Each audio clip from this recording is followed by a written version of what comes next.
We already know that all things already exist, right? So what you want to do is you want to visualize it. You want to see it for yourself. So you want to have a little scene in your mind that implies that you're experiencing that moment.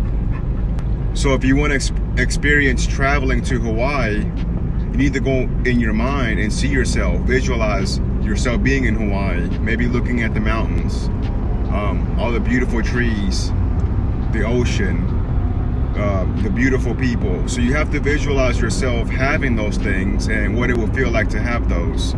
So all things exist, but you have to see yourself having it, because we already know there's Hawaii exists. We know a lot of people that have been to Hawaii, but if you have never been there, you're not going to know what it's like until you get there.